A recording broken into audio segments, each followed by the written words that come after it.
Next question लीजिएगा यहाँ पर। देखो, two cars A and B are moving the same direction with velocities 30 meter per second and 20 meter per second when car A is at a distance D behind the car B।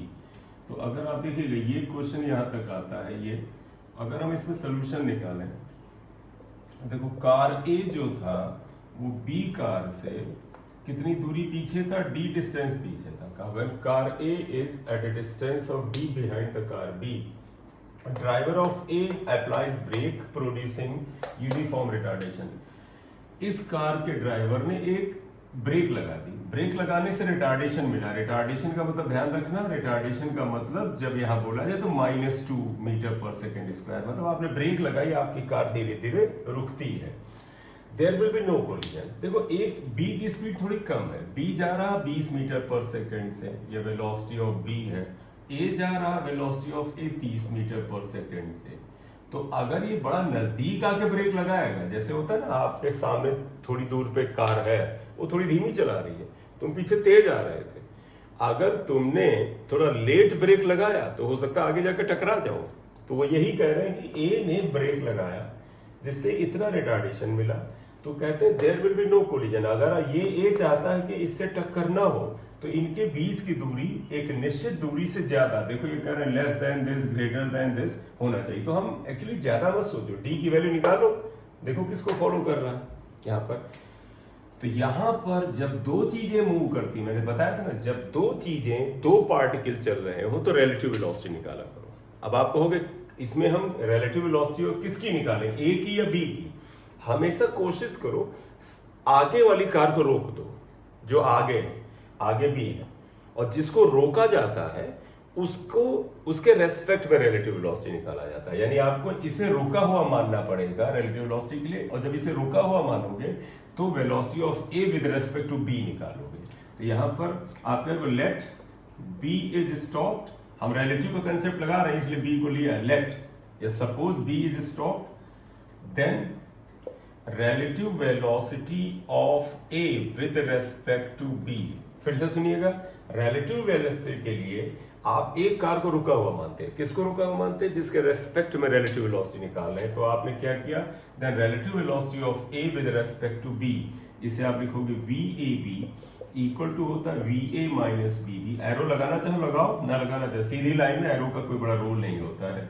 VA देखो बेटा 30 है, VB देखो ये भी दाहिने है plus और ये भी दाहिने प्लस, तो 10 मीटर पर सेकेंड का एवरेज रिलेटिव वेलोसिटी आई। तो वेलोसिटी तो ये आ गई 10, यानी अब इस कार की वेलोसिटी इतनी है अगर हम बी को रुका हुआ मान लें, ये आया।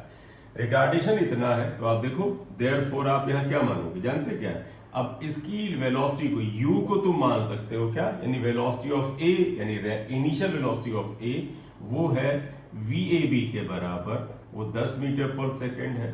अगर आप चाहते हो कि इससे ना टकराए तो इसका मतलब है ए जाके आगे रुक जाए, अगर रुक जाए तो फाइनल वेलोसिटी को 0 मान लो। डिस्टेंस d हमें निकालना है क्योंकि ये बोला है निकालो, और a इस स्थिति में कितने के बराबर है ये निकालना है, और a की वैल्यू -2 है।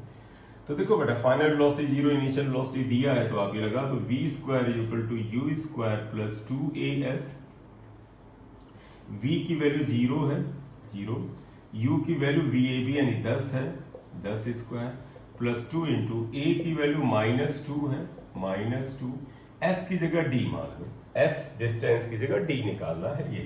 तो अगर आप इसे सॉल्व करें तो देखो 4d, 2 इंटू 2 4d, ये माइनस एक तरफ ले आए और ये 100 दूसरी तरफ ले गए, इक्वल टू 100। तो इसका मतलब d = 25 मीटर आया। बात समझे बेटा? अगर कार रुकती है जाके तो कितनी दूरी पे रुकती है?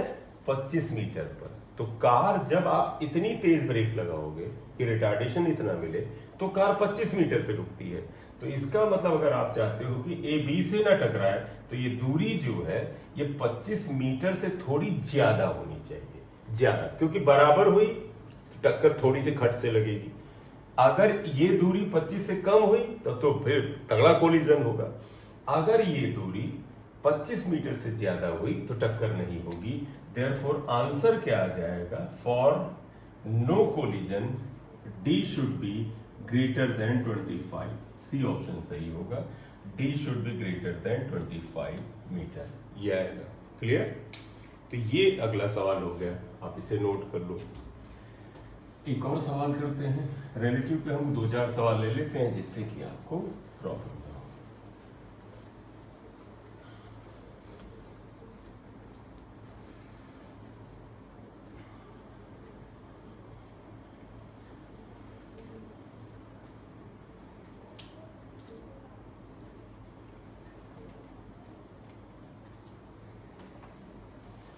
देखो ये है अगला क्वेश्चन, अगर हम 3 नंबर ले लें तो देखो इसमें क्या कहते हैं, a train of 150 meter length is going, a train 150 meter length is going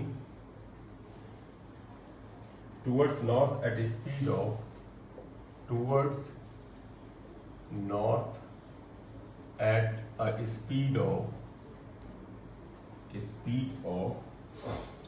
10 meter per second.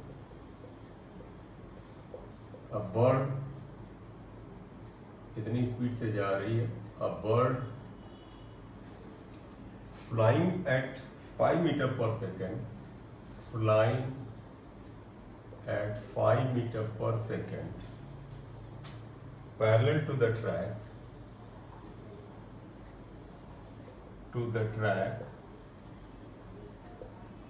parallel to the track towards south, यानी उल्टी दिशा में है, towards south ये जा रही है, ठीक है। Time taken by the bird to cross the train is, find the time taken by the bird to cross the train। तो ये तो सिंपल सा क्वेश्चन हुआ। यहाँ पर आप देखिएगा, जिधर ट्रेन जा रही है बर्ड उसके खिलाफ जा रही है। Train is going towards north at speed of 10 metre per second. तो मान लीजिए नॉर्थ है, ये आप साउथ मान लो अपने हिसाब से। तो आप देखो ट्रेन नॉर्थ में जा रही है, तो सोल्यूशन में आए, देखो ये ट्रेन जा रही है इधर की ओर, नॉर्थ में velocity of train that is 10 metre per second, right. और बेटा ट्रेन के पैरेलल, और इन्होंने पूछा ना parallel to the track towards south, find the time taken by the bird to cross the train. Cross the train का मतलब ही हुआ कि ट्रेन की पूरी लंबाई को उसे नापना पड़ेगा, कि क्वेश्चन में क्लियर बहुत नहीं किया है। लेकिन मान लो ट्रेन का फर्स्ट एंड ये है, लास्ट एंड ये है, बर्ड यहां से उड़ रही है, ये बी है, बर्ड, और ये उल्टी दिशा में उड़ना शुरू करती है। वेलोसिटी ऑफ बर्ड इन्होंने दे रखा है 5, -5 होगा क्योंकि दाहिनी तरफ प्लस लिया है तो बाईं तरफ 5 होगा, तो ये बर्ड है। बताओ बर्ड जब इस ट्रेन को क्रॉस करेगी तो कितनी दूरी तय करेगी? जितनी ट्रेन की लंबाई है, length of the train is 150 metre, ठीक है। तो देखो distance equal to length of train is 150 metre. और मेरा ध्यान रखना, जब दोनों अपोजिट डायरेक्शन में होती हैं और जब दोनों चीजें चलती तो रिलेटिव वेलोसिटी तो निकालना होता है जब दो चीजें चल रही हो, लेकिन अपोजिट है तो यहाँ क्या आएगा, देयरफॉर रिलेटिव वेलोसिटी। और किसकी निकालोगे बेटा? जिसको पार करना है, बर्ड को, तो बर्ड की वेलोसिटी निकालना, relative velocity of bird with respect to train. आप लिखो velocity of bird with respect to train equal to velocity of bird minus velocity of train. चलिए हमने बर्ड की तरफ को माइनस माना, वही रखते हैं, सो कोई चीज नहीं लगते। Velocity of bird with respect to train ये है -5 माइनस, और वेलोसिटी ऑफ ट्रेन 10 है, यानी कि 10 ही रहेगा, ओवरऑल -15 आ जाएगा। माइनस पे मत जाइएगा, माइनस साइन बता रहा कि बर्ड जो है ट्रेन के अपोजिट जा रही है, तो हम अपने कैलकुलेशन में माइनस को छोड़ देंगे। क्यों? ये बता रहा कि velocity of bird with respect to train -15 है और अपोजिट टू ट्रेन है। देखो बताइएगा टाइम टू क्रॉस अगर आप निकालें तो t इक्वल टू, तुम्हें पता है velocity of bird with respect to train upon distance, distance आ जाएगा। क्यों? वेलोसिटी गलत हो गया, टू क्रॉस द ट्रेन अगर t हमें बताना है तो तुम्हें पता velocity equal to distance upon time होता है, ये आता है। तो जब velocity equal to distance upon time आया तो आप देखिएगा वेलोसिटी कितनी है और डिस्टेंस क्या है वो सब आपको पता है। वेलोसिटी ऑफ बर्ड 15 बेटा, 15 रखना, माइनस केवल बताता था कि ट्रेन के अपोजिट डायरेक्शन है। डिस्टेंस 150 है, टाइम हमें पता करना है, t है, तो इसलिए t इक्वल टू 150 अपॉन 15 यानी कि 10 सेकेंड आ जाएगा। तो 10 सेकेंड बाद वो बर्ड उसको क्रॉस कर लेगी, तो ये आंसर आ गया 10 सेकेंड्स। तो ये भी सिंपल सा सवाल है। अब थोड़ा सा इससे बेटर एक सवाल लेते हैं।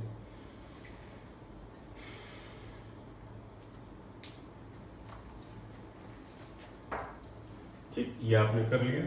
एक और क्वेश्चन लेते हैं।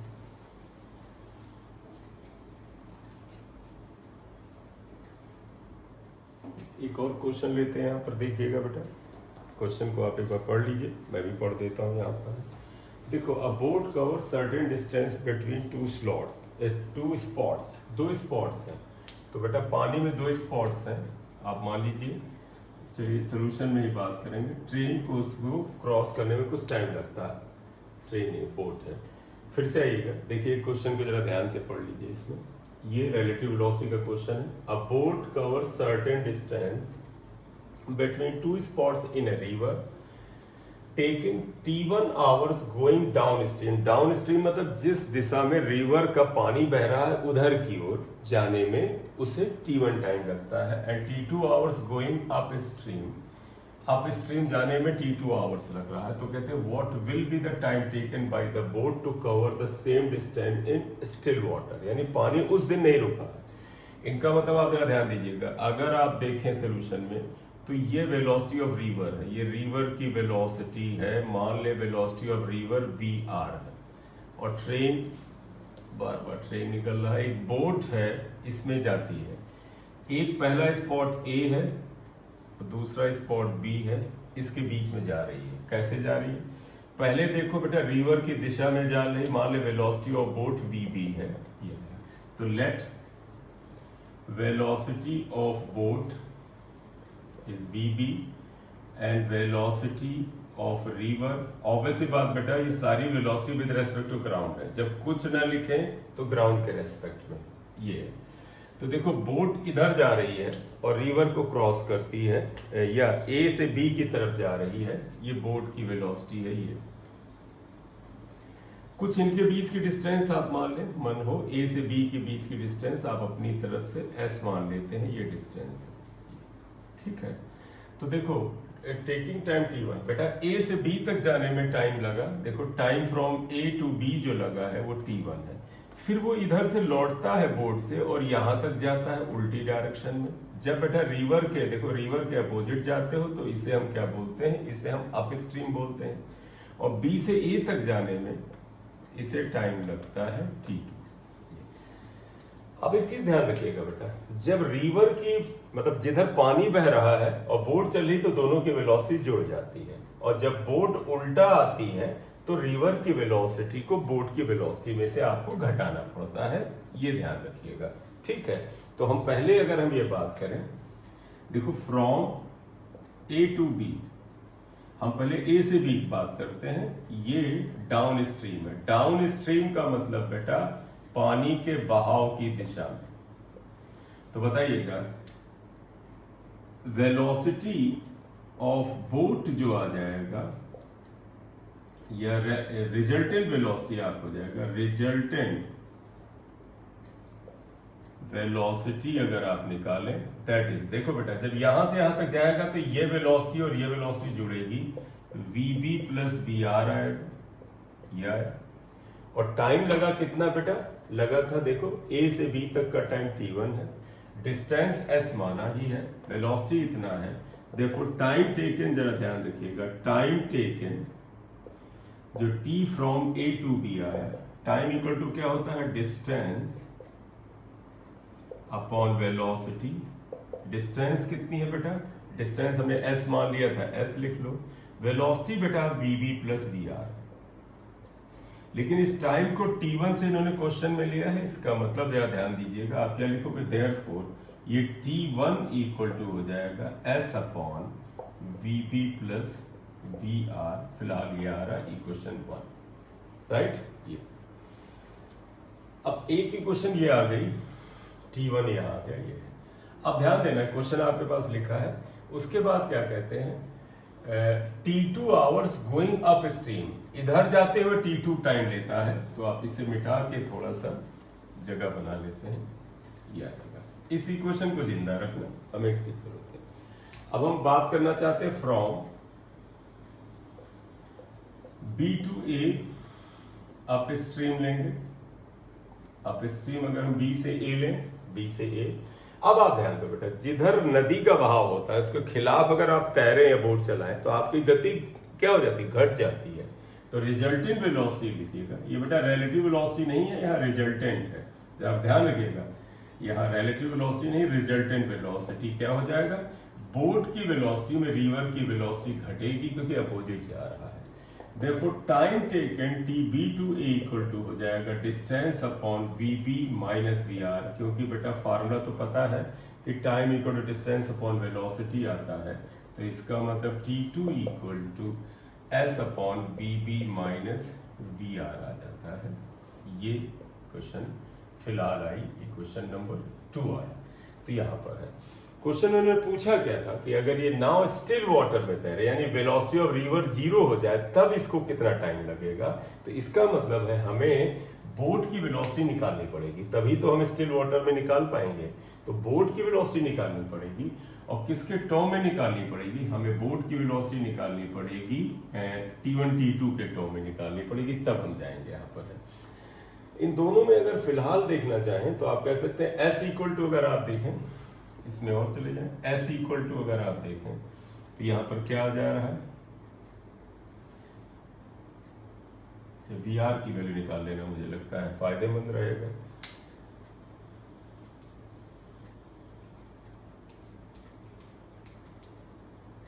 चलिए करते हैं, बाद में इसे तो करेंगे। तो T1 into VB plus VR आ जाता है, ये इक्वेशन नंबर आप 1 डैश डाल दीजिएगा, और यहां पर देखो S equal to T2 VB minus VR आ जाता है, दैट इज इक्वल टू, अगर आप ले लें तो इक्वेशन 2 डैश आ जाएगा।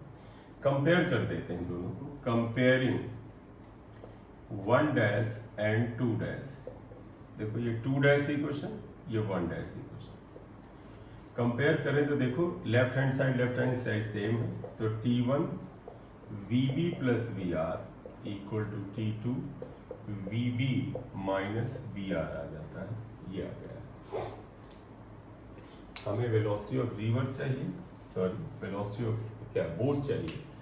तो अगर आप यहाँ से लें तो देखो T1 VB plus T1 VR equal to T2 VB minus T2 VR आया। हम वेलोसिटी ऑफ रिवर अगर बोट निकालें तो VB इक्वल, देखो VB क्या है, ये इधर ले आते हैं तो T1 माइनस T2, और ये इधर जाए या इवन इधर ये ले जाते हैं तो बेटर आ रहा है। देखो T1, तो VR T1 plus T2 equal to TB ये लिखा, और T1 इधर लाए तो T2 माइनस T1 आया ये। तो वेलोसिटी ऑफ बोट यहाँ फिलहाल आ रहा है, देखो velocity of boat equal to आ जा रहा है T1 plus T2 upon T1 plus T2 upon T2 minus T1 into VR। फिलहाल इतना आंसर ये आया। अभी क्वेश्चन तो आगे जाएगा, 3 नंबर क्वेश्चन, राइट।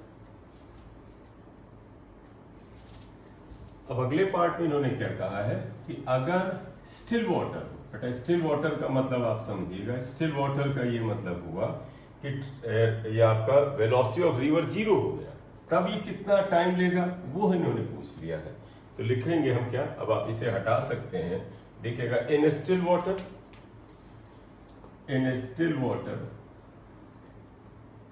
क्या आएगा, देखो पानी रुका हुआ है, वेलोसिटी ऑफ रिवर 0 हो गया है।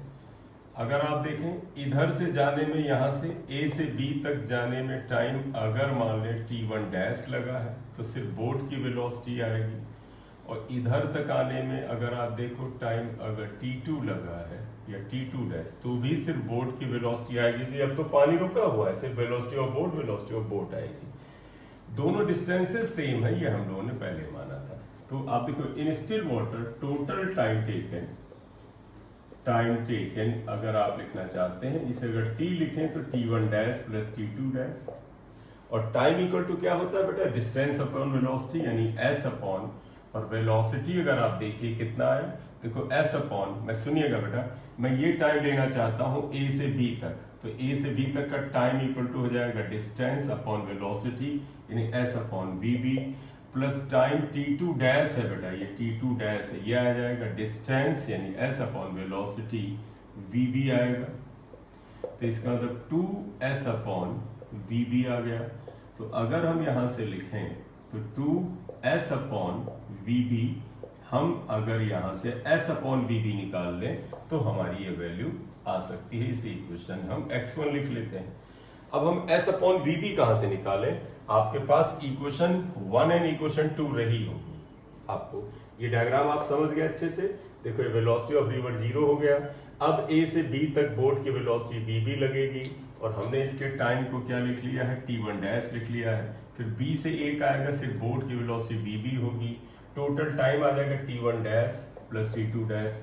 टाइम इक्वल टू तुम्हें पता है डिस्टेंस अपॉन वेलोसिटी, तो इसीलिए फॉर्मूला लगाया डिस्टेंस अपॉन वेलोसिटी डिस्टेंस। अब हम s अपॉन vb यहाँ डाल दें तो आंसर आ जाएगा।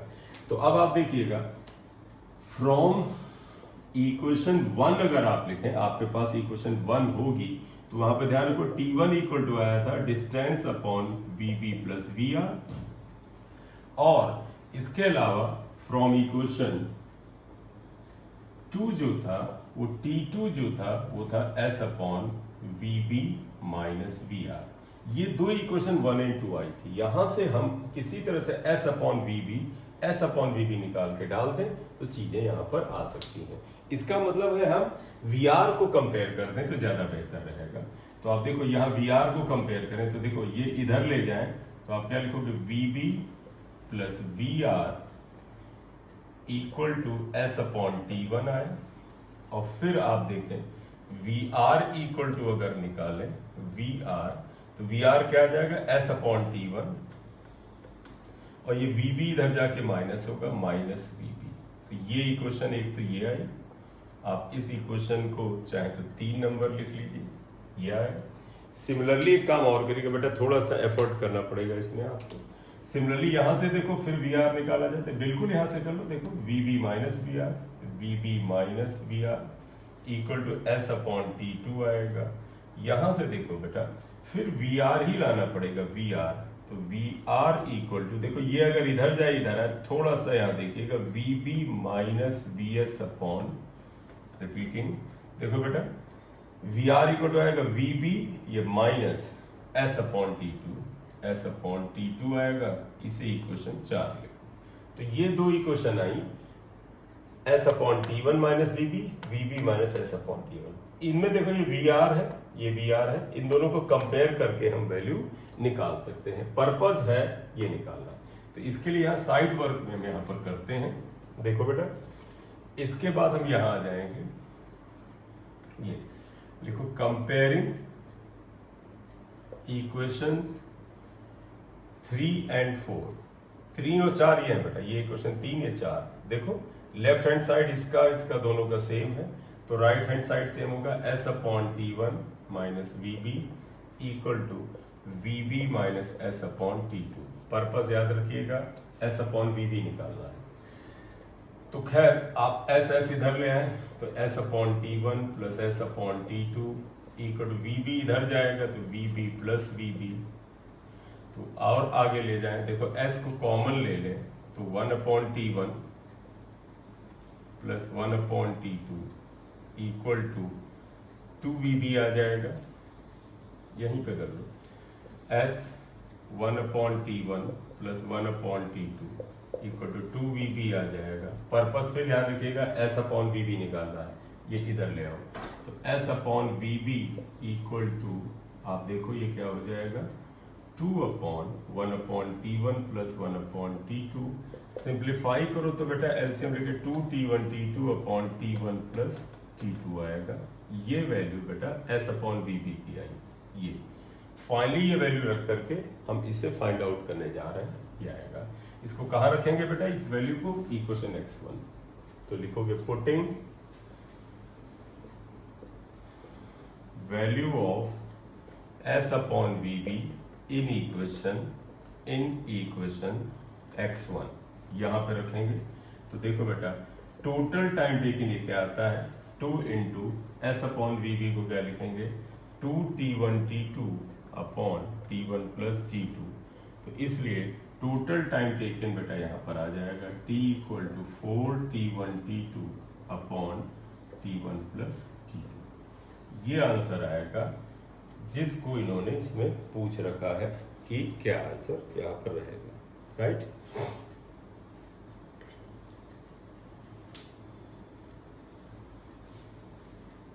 आंसर कैलकुलेशन एक बार मैच कर ले जो कहिए तो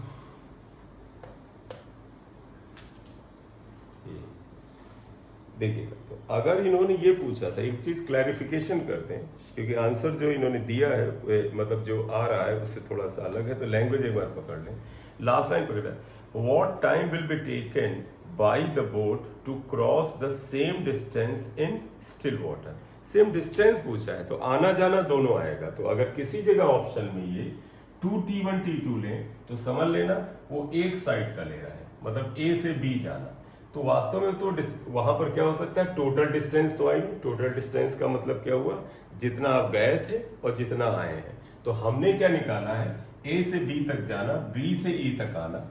अगर किसी जगह पर वो कहें कि नहीं स्टिल वाटर में सिर्फ एक साइड से दूसरे साइड जाने, यानी फर्स्ट स्पॉट से दूसरे स्पॉट तक जाने में अगर डिस्टेंस पूछें तो फिर आप क्या करोगे, इसमें से सिर्फ एक टाइम निकालोगे, ये इतना आ जाएगा s अपॉन वी बी, तब 2 नहीं यानी 4 नहीं रहेगा। क्वेश्चन की लैंग्वेज में आप ध्यान देना, इसमें टोटल डिस्टेंस इन्होंने कहा, हमने टोटल डिस्टेंस का मतलब है जाना और आना दोनों लिया है। थैंक यू और अगली क्लास में